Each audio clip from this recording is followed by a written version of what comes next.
Welcome to Policy and Governance Perspectives, the official podcast of the Rehr School of Policy and Government at George Mason University. Join Dr. David Ramadan and Rehr School experts as they engage in thought-provoking conversations with elected officials, policymakers, and thought leaders.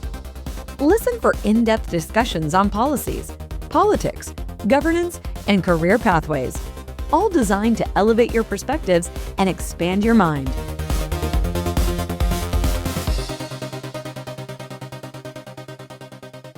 Welcome to another episode of Policy and Governance Perspectives, the official podcast of the Rehr School of Policy and Government at George Mason University. Today, I was joined by Mark Halperin, a renowned American journalist, political commentator, author, and founder of the interactive media platform 2A. It was a fascinating discussion on the state of modern media, the tension between independent and legacy outlets, but also the recognition that both are essential. We explored the persistent challenge of media bias, and yes, the classic man bites dog dynamic when it comes to covering President Donald Trump.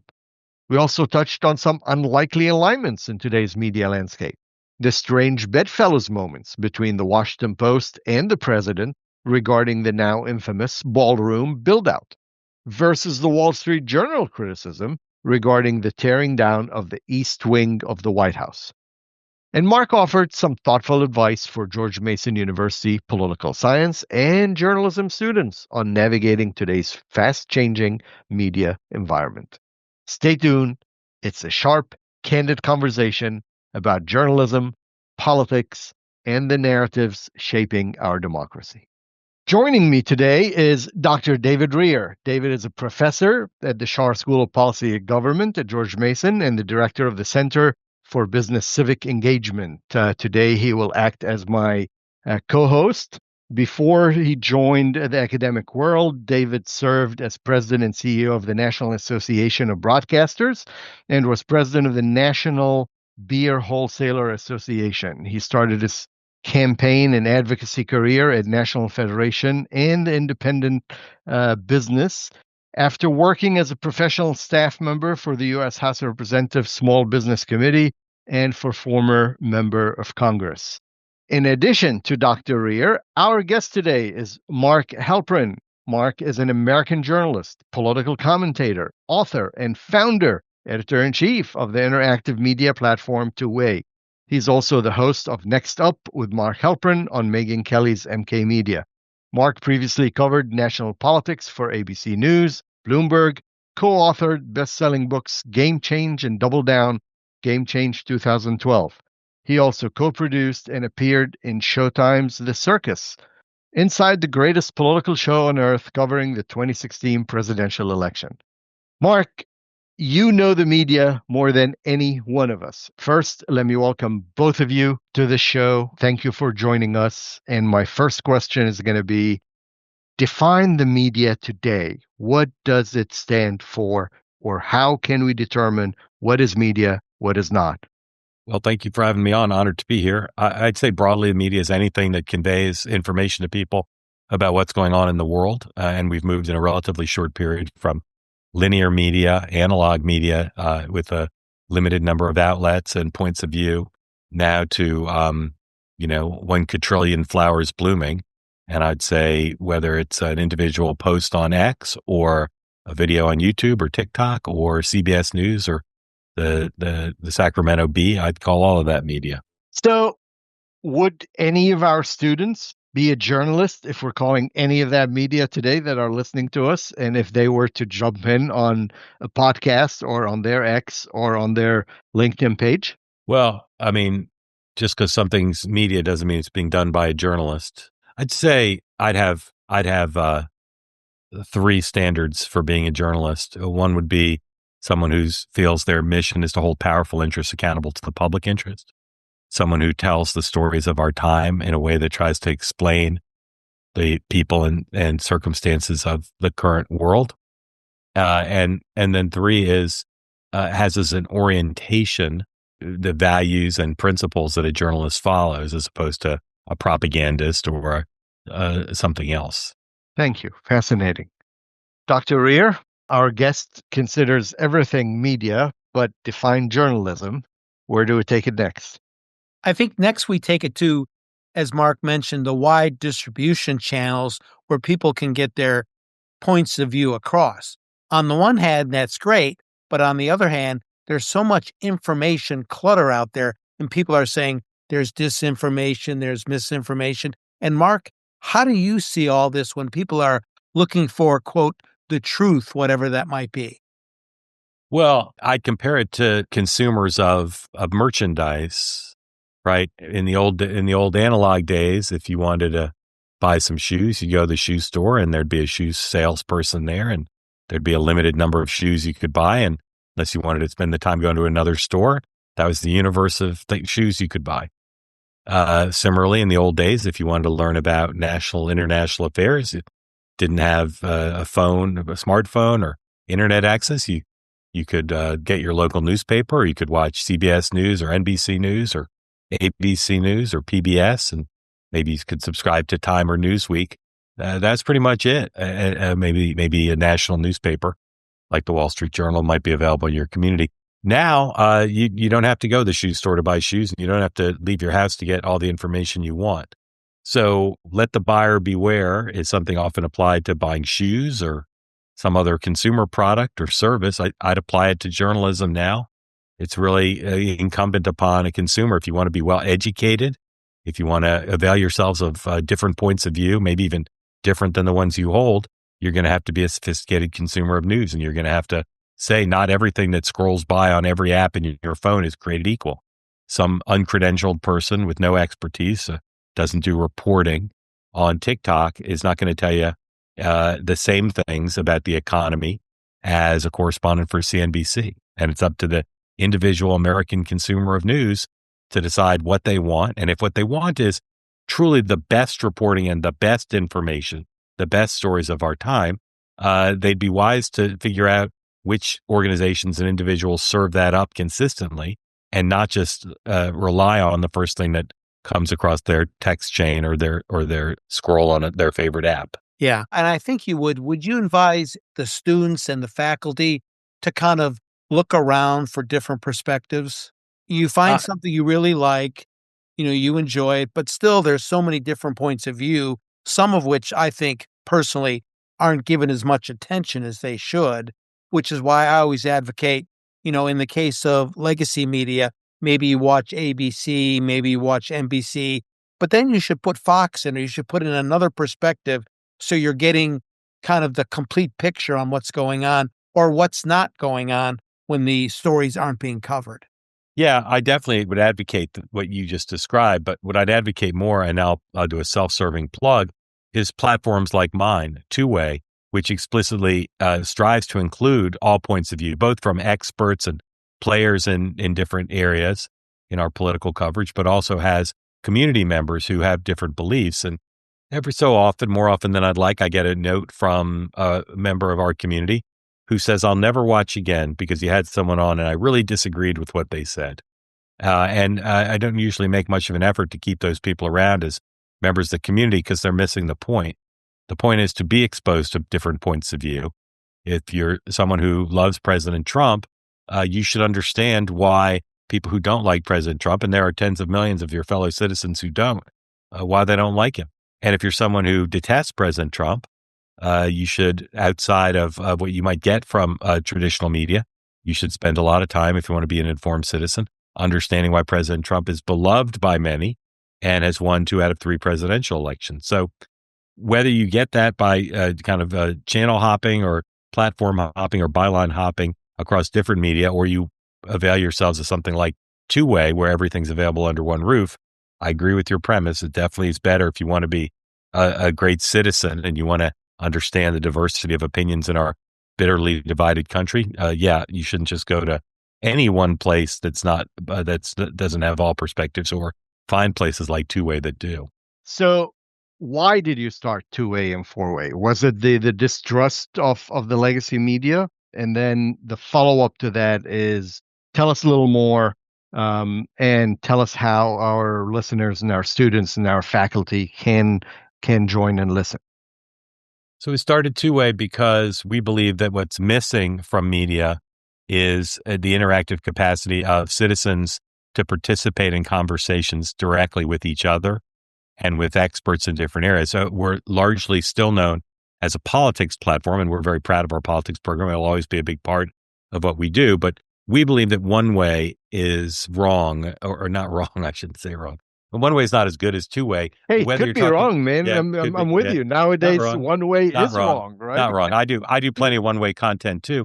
One way is podcasts, books, cable news, movies, concerts, Substack. These are all one way, where the creator is putting the work out in the world and the consumer is passively receiving it. Let's say you love Stephen King, or you love the Detroit Free Press, or you love Madonna, the singer.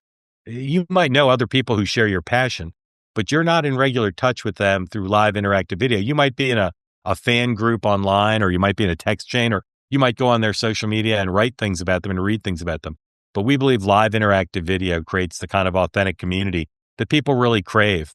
Doesn't involve going to a in real life venue, although we do that as well, and we'll do more of it. It means you can be anywhere in the world, be online, and whether you want to raise your hand and participate or not, you can see and hear from people who share your passion, whether it's American politics, music, whatever it is. And so what we're trying to build is a series of overlapping communities where people can be part of the conversation. Our tagline is conversations like no other. And if you've ever watched any of our programs, you'll see that they're different. They involve long, sophisticated, casual conversations that are accessible to everyone, and that include this interactive component where people from anywhere can raise their hand, be called on, and participate. It's available online at twoway.tv. If you subscribe to my Substack or look at my social media, you can see the daily schedule as well as on the website. And you can watch it live stream on X or on YouTube, or you can watch them on demand on those platforms and others. Or you can join and be part of the conversation by going to twoway.tv and signing up to be part of the platform itself, on which there are people every episode who are able to raise their hands and be called on and be part of the conversation. Thank you. I will also repeat some of this information at the end of the podcast for our listeners. So, Mark, what's the difference between, and I might shamelessly add, I watch two-way. I think it's excellent. There are a lot of points of view that I disagree with, but at least you're hearing about how other people think about things. So you become, I think, a better person as a result of it. But why did you start the other program that you have, Mark? So Megan Kelly and her producers, who I've known, approached me and said they were starting a new media network and asked me if I would host a couple shows a week there.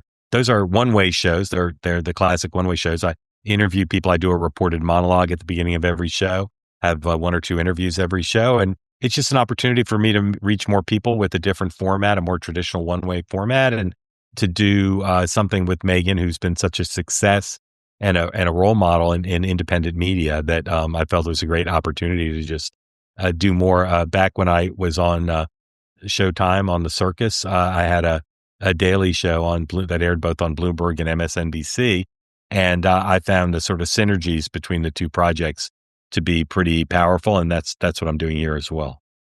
Thank you. Mark, you're known for balls and strikes. You've called that on both parties. Redistricting is the topic du jour today. Actually, in Virginia, the House and the Senate are meeting as we speak in Richmond in an attempt to redistrict midway. I don't want to just tie it down to Virginia, but all of this is in an effort to affect the congressional elections in 2026. It started in Texas and Carolina, now Virginia. I hear Pennsylvania, the governor is calling for a redistricting session, bringing back his General Assembly as well. Any thoughts? Where are we going with all of this nationwide? I think that the sentiment of voters, for the most part, is correct, which is these partisan redistricting that involves gerrymandering, where the decisions about who should be represented in the same congressional district are made not based on contiguous local communities and sort of common interests, but rather what is best for the political prospects of the party that controls the redistricting process. So you've seen some states, including California, say, we're going to take the redistricting process of redrawing the congressional boundaries every 10 years away from the politicians, give it to an independent commission, and that'll produce something that's more fair. In a perfect world, again, it doesn't take a Solomon or a genius to say, if 60% of people in a state vote for one party in House races, they should probably have about 60% of the seats. And the other party should have about 40%. It doesn't require divine wisdom to say, well, of course, that should be how representation works in a democracy. Instead, what you have is states that still do gerrymandering. You could have a state that is 60-40, but one party controls 90% of the seats. That's not right. And that's not what voters in the main want. But that's what's happened in a lot of states. And what you saw here was the Republicans said, we want to fight for every advantage. So even though this redistricting normally only occurs every 10 years in conjunction with the U.S. Census, we're going to do some more redistricting right now. Now, the press that's biased against Republicans ignores the fact that Democrats didn't start this round of the fight, but they did start the fight overall by, or at least were part of it, by doing partisan redistricting in states like Illinois and Maryland and Massachusetts, where Republicans get, a decent percent of the vote and have in Massachusetts no Republican House members. In Maryland, one Republican House member. So what you have now is a classic political tit for tat war where many states, not all that could do it, but many that could, are using their state laws to create a mid-century or mid-decade redistricting. And depending on what the voters decide, what the politicians decide, what the courts decide, these fights could determine the majority control of the Congress after the midterm elections. And that's, of course, why this is happening. Both parties are looking for every advantage. I find it kind of distasteful. I find it kind of a boring story in terms of its bad process that has nothing to do with the real lives of real people.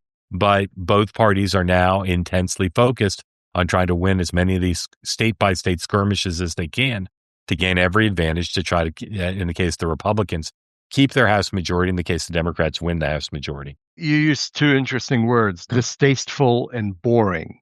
Is the media, though, since we're talking about media and the new age of media and digital media and two-way media, is the media going to see it the way Mark Halperin sees it? Is it, or are we going to see coverage for this wall to wall and from now till November of next year? Well, I've been surprised by one thing and not surprised by another. I've been surprised at how much coverage there's been. Just because I find something distasteful doesn't mean I don't think it should be covered. And I've been pleasantly surprised on one level at how interested people are. But I find the coverage mostly superficial, and I find it extremely biased because it acts as if this is all the doing of Republicans. And that the fact that Republicans, the main reason Republicans are doing more attempts in more states to change the balance of power by drawing the districts to their favor than Democrats are is because Democrats already did it. Democrats have already done it in so many states. They just don't have places where there's any inch left on the map to try to squeeze out an additional advantage. So it's an important story, but I think it's been overcovered and poorly covered and covered in a biased way for the most part up until now. Yeah. And it's because it's mostly mid-season, right? We're all used historically to doing redistricting after censuses, right? So in 2011, 2012, 2022, and about right after every census. Now that it's being done mid-decade, that's why we're seeing that special attention to it. There's no doubt the novelty of it is driving some of the coverage. Also, the closeness of the House and kind of the man bites dog element that these political and legal skirmishes are likely or could well, I guess I should say, determine control of the House.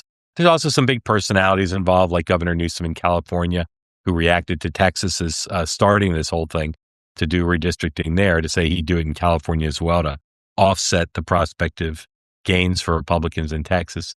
But mostly I think the media finds it novel, and novelty is something that tends to get covered. Thank you. Dr. Rehr? I was going to ask Mark, the future of independent media and things that you and others are doing. Where do you see it going as the fastness of the internet increases and the cost of the internet falls? Do you see more of it? Well, it's certainly the case, of course, that the barriers to entry are lower. And just getting up and running, the economies of scale are less demanding. You can, have a camera and a microphone and a YouTube account and you can start producing independent media and even independent journalism. So that's good. Lowering barriers to entry in any market is good. I think you still have to make a profit if you're going to stay at it, for very long. Yeah. So part of the allure of independent media to folks turns out to be a mirage, because they go there and they don't have the success of a Megyn Kelly or Tucker Carlson or a Midas Touch. These operations require monetization that not all journalists know how to do, and you can be successful. Say, well, all my cousins listen to my podcast, or everyone at work listens to my podcast. That may not be a vast enough audience, depending on how many cousins you have, to make it a business. And then you have to think about, well, what is the business? Are you selling ads? Are you selling subscriptions? The old model, the New York Times, sold ads and subscriptions. They sold both. So they had a dual revenue stream, and that worked out pretty well for them until the number of subscriptions went down, which of course lowered the ad rates as well. So that's the first thing is, the first thing is anybody can get in, almost anybody can get in. Second is you still got to make money off of it. And then lastly, I'd say we still need big legacy organizations because they're very hard to start. So I think the ones we have now need to be saved. And that means they shouldn't be so biased, but they also need a revenue model. Part of why independent media has risen up and succeeded is it's taken advantage of the failure of traditional media to find a revenue model that would sustain their robust work. But for instance, if right now came across our phones that someone had blown up the federal building in Oklahoma City, Oklahoma, how many people would this podcast send to cover that story? None. How many would Two-Way send? None. How many would Next Up send? Maybe me, but 1 or 0. How many people would the New York Times send? Dozens. How many people would NBC News send? Dozens. Let's say you think there's something wrong at the Pentagon, that they're buying hammers that cost $50 million. And you ask the Pentagon and they say, we're not going to tell you anything about it. You need to file what's called a Freedom of Information Act request, a law that allows you to send a letter to the Pentagon that says, we'd like all the documents and information about alleged purchase of $50 million hammers. And they write back and say, we're not going to give you any documents related to that because they're all classified. Well, then you got to go to court to have a lawyer say to the Pentagon lawyer, no, we want to have a judge review these documents privately to see whether it's proper to say that all the documents related to the $50 million hammer are classified. Is this podcast going to file an Information Act request on the $50 million hammers and then have attorneys litigate it against the federal government? No, you're not. Nope. Does this podcast have a bureau in Cairo or in Turkey? No, you don't. So you need economies of scale to do some really fundamental things about journalism. And part of what Two-Way is trying to do is produce live video more inexpensively, still high quality, but that allows us to do one of the things that historically has been the province of traditional media, right? High quality video. But we're not filing Freedom of Information Act requests or opening a bureau in Egypt or sending dozens of people to Oklahoma City after a bombing. And so I think that as much as I celebrate independent media, I really want CBS News and the New York Times and the dozen or so other places that have this kind of scale. I want them to become less liberal. I want them to find business models that work. And I want them to dedicate themselves to the sacred trust of performing those acts of journalistic process that almost no one else can. Are we seeing signs of that? The Washington Post, and for our listeners, we're recording this on 10/27, probably won't play for another week or two, but the Washington Post editorial board put out something yesterday in full support of President Trump's build out of, or the tear down of the East Wing and the build out of the big ballroom. Of course, they're being criticized by the rest of the liberal media that they turned conservative or that Bezos is buying favors with President Trump. Is that a sign that we're seeing a little less liberalism, at least on an editorial board, or is this a one-off? No, I think it is. It's not a one-off. Now, I'll say that the Wall Street Journal had a member of their editorial board write a column on the next day, savagely attacking the president for tearing down the East Wing. So this has created some what we call in journalism strange bedfellows or man bites dog situations. Both the owners of the Washington Post and the LA Times, both billionaires, both interested in the news business. Both of them, I think, and I'm speaking for them, but based on their public statements, both of them seem to say, why should every member of my editorial board be liberal? That doesn't make sense. Not every one of our readers or readers we aspire to attract are liberal. So why should the entire editorial board be liberal? This goes back to the ethos of two-way, where we don't want everyone on the platform to have the same point of view. We'd love moderate, centrist, and independents, but we want people on the far left and the far right on the platform. And I think what the Washington Post has done in writing these iconoclastic points of view on some topics is to make it clear to people who are not doctrinaire liberals that the Washington Post will have voices that represent more than just that band of the country. Thank you. Dr. Rehr? I was going to ask Mark, what would you advise our students who are studying journalism now? Again, you've been around the industry for a long time. You're extremely successful.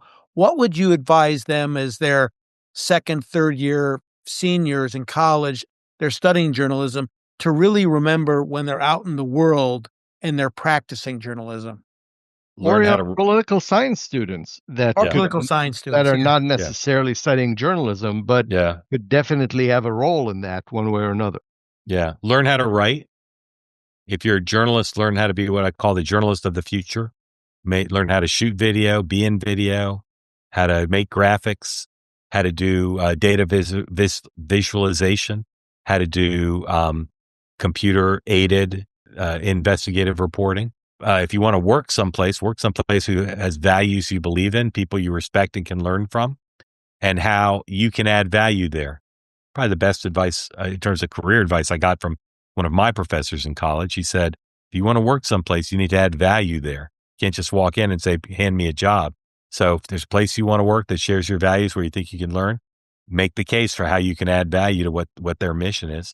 And then I'd say have the ethos of a journalist. Don't do it because it's fun. Don't do it because you think it'll be lucrative or interesting.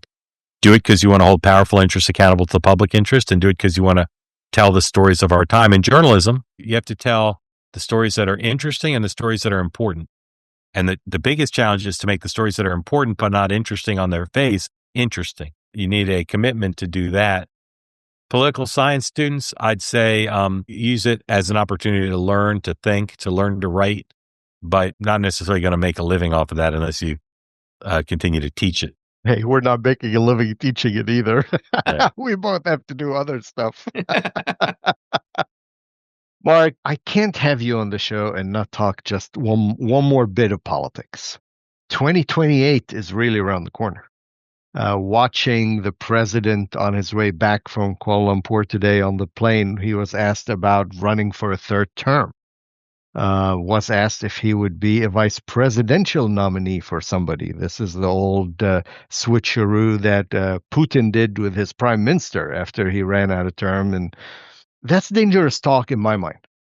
And that takes us away from where we should be concentrating, which is the true norm of democracy in the 2026, and we'll let 2028 be 2028 in a couple of years from now. But it's dominating the news, and we see this keep popping up every other day with one question or another.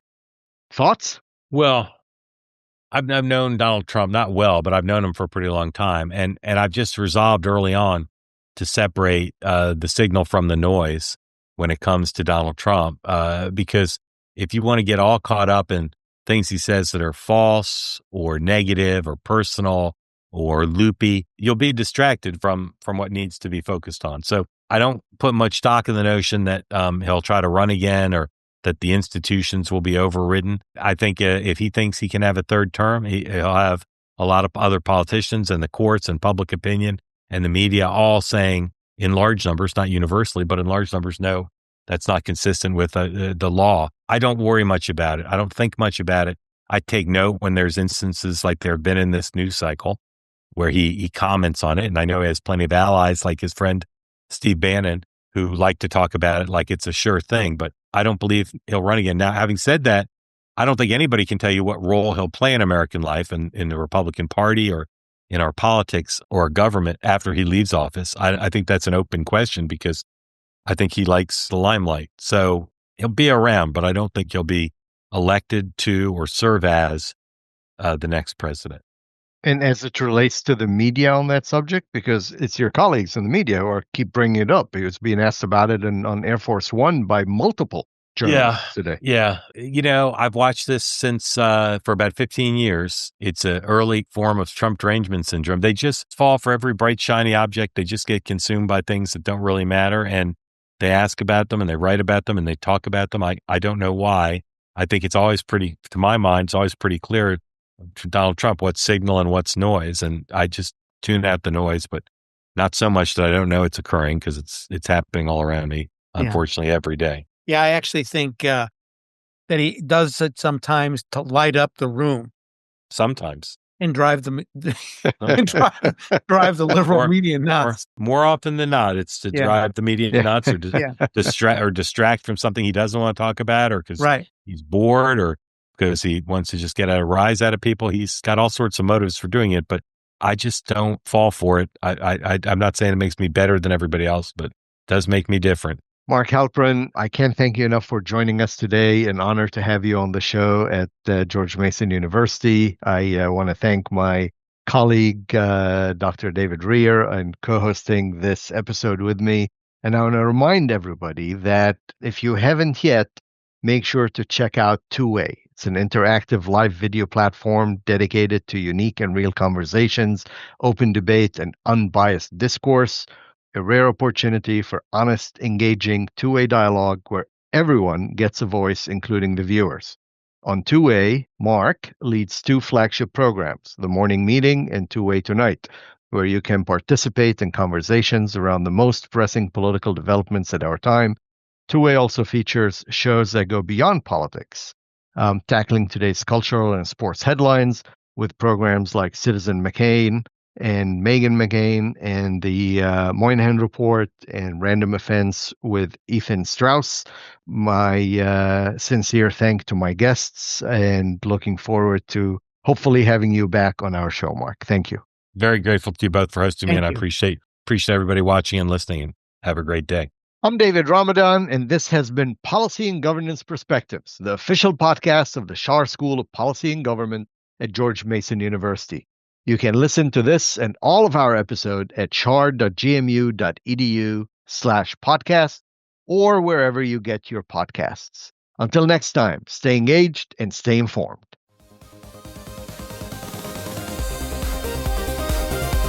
That brings us to the end of another insightful episode of Policy and Governance Perspectives. We truly appreciate you joining us for these important discussions featuring voices from across the Schar School. For more information and to explore our archive of past episodes, please visit schar.gmu.edu/podcast. Thank you for listening, and we look forward to sharing more with you next time.